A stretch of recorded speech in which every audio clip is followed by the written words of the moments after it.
Hi, my name is Jp McMahon from Anir Restaurant, and I'm here in the Town Hall Theatre in Galway for the Flogas demonstration. We're going to make a very traditional Irish dessert, which is bread and butter pudding. So we're going to take some bread and I'm going to slice it, and then we're going to make a custard with some cream, nutmeg and cinnamon, and then we're going to bake it in the oven for about 20 minutes.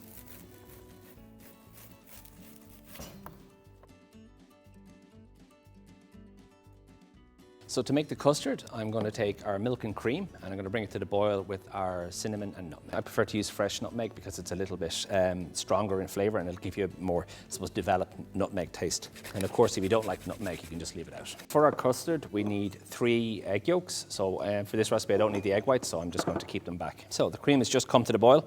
I'm going to take that off and leave it to infuse for about 5 minutes. And this will just help the flavours develop, but it'll also stop the eggs from curdling when we pour the cream over the eggs. So 2 or 3 eggs, I'm going to add our caster sugar and just add it in gradually.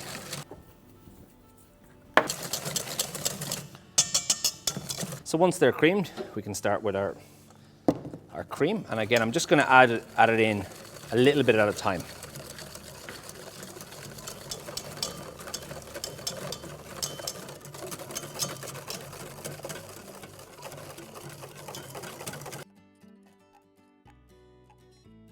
So I've just greased our oven-proof dish, and then I'm going to layer the bread with the sultanas and then pour the custard over it.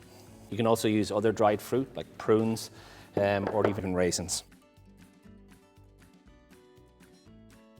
So I like to pour the custard over in stages. I mean, you can just pour it over at the very, very end, but I find it soaks in better.